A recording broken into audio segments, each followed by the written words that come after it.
우연히 여자친구의 인터넷 블로그를 알게 된 남성. 블로그 안에는 조카들 사진이 가득한데요. 그런데 옛날 게시물을 보던 중에 좀 이상한 사진을 발견합니다. 여자친구가 다른 남성과 결혼식을 한 사진이었습니다. 과연 여자친구에게는 어떤 비밀이 숨겨져 있는 걸까요? 자, 사방 가족분의 정말 제보입니다. 제가 이 제보를 처음 받고 카톡으로 이렇게 응대를 해드렸는데 이게 말이 되나 싶어 가지고 몇 번을 막 더 확인을 했었어요. 자, 일단 시작은 5년 전으로 거슬러 올라갑니다. 네, 이 사연자분이 5년 전에 한 모임에서 이 여자친구분을 만났다고 합니다. 그런데 정말 누가 봐도 눈에 띄는 호감형 외모를 가졌고요. 실제로 이 여성분이 자기소개를 하는데 내가 이제 그 자신이 언론사에서 일을 하다가 퇴사를 해서 사업 준비를 하고 있다라고 그렇게 얘기를 했다라는 거예요. 근데 뭐 하나 빠지는 게 없는데 왜 저분이 뭐 결혼을 안 했을까? 혼자일까? 이런 궁금증이 들었다라고 해요. 근데 설명하기를 사실은 한 10년 정도 사귀었던 남자친구가 있는데 너무 집착이 심해서 이제 결혼에 이르지 못하고 파혼했다 이렇게 얘기를 했다랍니다. 그래서 조심스럽게 다가가서 교제를 시작했고 대신에 이제 여자친구가 부탁을 했대요. 내가 그 전 남친 집착 때문에 고생했기 때문에 나한테 너무 집착하지 말고 나를 믿어주고 사생활에 간섭하지 말아달라, 존중해달라 이렇게 얘기를 했답니다. 그걸 다 지켜줬대요. 다 지켜주고 5년간 교제 끝에 결국 결혼 날짜도 잡고 웨딩 촬영도 하기로 했다고 합니다. 자, 미인대 출신의 사업을 준비하는 호감형 외모의 여성. 자, 그런데 이 믿음이 5년째 사귀는 도중에 믿음이 깨지는 일이 발생하죠. 네, 근데 사실 그동안도 좀 미심쩍었던 게 여자친구가 만나는 5년 동안 한 번도 휴대전화나 노트북을 절대로 안 보여줬었대요. 그러다가 최근에 혼자 카페에서 여자친구가 일을 하고 있을 때 이 남성이 몰래 찾아갔습니다. 그랬더니 여자친구가 이 노트북을 조금 약간 의식하면서 당황해 하더래요. 하지만 곧 평소처럼 대화를 나누다가 여자친구가 잠시 화장실에 갔습니다.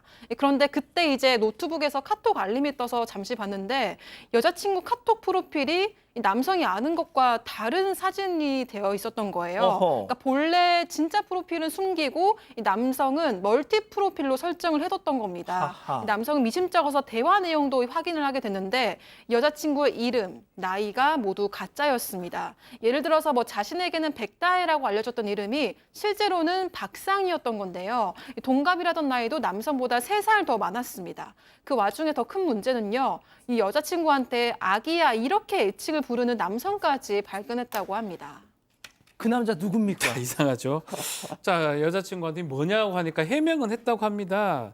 나이를 조금 속였다. 내가 연상이지만 실망할까 봐 그 얘기는 했다고 얘기를 하면서 애기야에 부르는 사람은 사업상 어떤 지인인데 추파 던지는 거에 불과하다라고 얘기를 합니다. 그 남성이 그래요 믿지 않죠.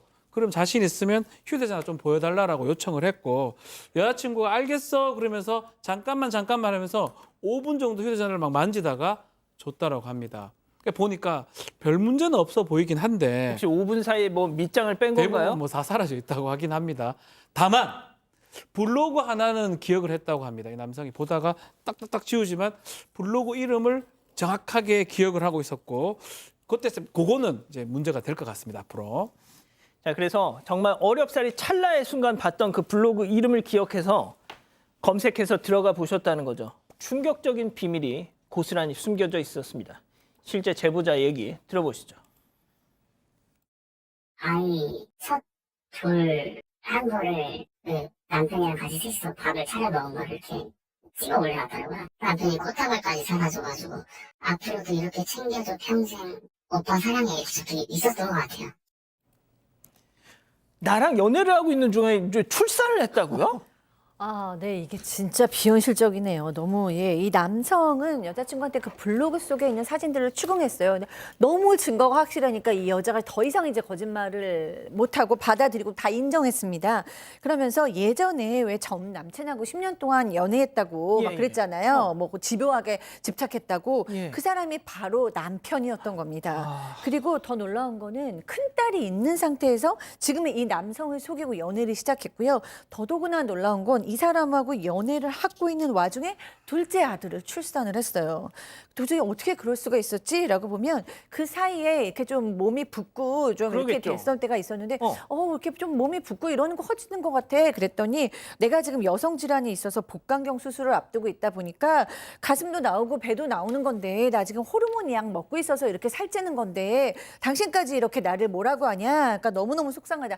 막 이렇게 화를 내서 더 이상 얘기도 못 했었다고 합니다. 아니 뭐 솔직히 남자들은 저렇게 얘기하면 뭐 여성들 뭐 부인과에 대해서 잘 모르니까 그런가 할 수도 있을 것 같기도 해요. 네, 본인도 그렇게 설명을 했고요. 이상하다고 생각하면서도 여자친구가 뭐 아프다고 하는데 더 따지기가 되게 어려웠다고 합니다. 근데 또 하나 불안한 건요. 이 바로 아이의 친부가 누구냐는 겁니다. 만난 지 2년 차에 여자친구가 임신을 했기 때문에 혹시 내 아이는 아닐까 이런 생각이 들었다고 해요. 하지만 여자친구가 그건 걱정 마라. 확실하게 남편의 아이다 이렇게 말했다고 합니다. 하지만 그 여자친구가 친자 확인 검사를 한 건지는 알 수가 없었다고 하고요. 너무 당당하니까 이 남성이 대체 날 왜 만났냐고 따졌더니 임신했을 때 헤어지려고 했었다. 하지만 그게 마음처럼 쉽지 않았다면서 내가 널 정말 많이 사랑하나 봐. 이렇게 황당한 변명을 했다고 합니다.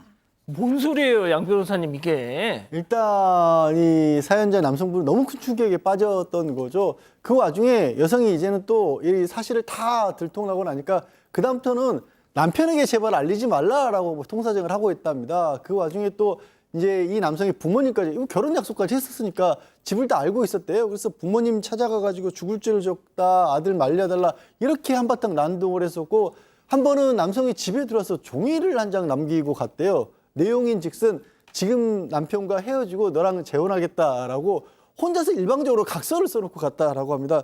지금 이 남편은 불륜 사실을 전혀 모르고 있다라고 하고 이 사연을 보내신 남성분 같은 경우는 도대체 이걸 어떻게 해야 될지 고민에 휩싸이고 있고 또 이 여자친구는 이건 내 남편에 날리면 내가 너 정신적 피해를 들어서 손해배상 청구할 거야. 또 이런 얘기까지 하고 있다라고 합니다. 좋습니다. 그럼 여기서 오늘의 궁금증 짚어보죠. 유부녀임을 속이고 외도하며 출산까지 남편한테 모든 걸 다 알려줘도 될까요? 라고 했는데 박 변호사님. 좀 애매하긴 합니다. 지금 예비 신랑이잖아요. 지금 예비 신랑이라서 본인이 좀 불륜일 수도 있는 상황이죠. 부정행위를 하고 있는 상황이 될 수도 있고. 몰랐는데 그러니까 몰랐는데 그 정도는 좀 알려고 노력해야 되는 그런 측면도 있는 거거든요. 뭐 지금 사연자이기 때문에 문제인데 어쨌든 간에 본인이 정말 다 몰랐다 그러면 뭐 손해배상 청구 뭐 파혼에 준해서 약혼 해제에 준해서 가능할 것 같긴 한데 상황상으로 좀 쉽지 않아 보입니다. 자, 그럼 교수님이 좀 정리를 해주시죠. 네, 저는 뭐 이것을 남편한테 알릴지 말릴지는 정답은 없다고 봅니다. 본인이 이제 선택하기 다 뭐 선택하는 거에 따른 건데요. 저는 중요한 거는 이 여자 뭐 남편에게 대한 태도나 오늘의 이 주인공 남성에게 대한 태도뿐만 아니라 너무 사기성으로 거짓말을 하고 정말 소름이 끼치는 거는 이 여자는 어떤 여자냐면 아이를 임신한 상태에서 다른 남자에게 거짓말을 하면서 연애를 하는 그러니까 아이에게까지 그렇게 거짓말을 할 수 있는 정말 파렴치한 여성이에요. 이런 여성하고 지금 결혼을 안 한 게 얼마나 다행이십니까? 도리어 빨리 결혼 전에 끝났다는 것을 다행으로 여기시고 빨리 새 출발하시는 게 전 정답 같습니다. 예. 자, 우리 가족 여러분은요. 네, 박연숙님은 남편에게 알리세요라고 하셨지만 너튜브님은 남편한테 이야기해야 하나요? 그 남편도 불쌍합니다라고 하셨습니다.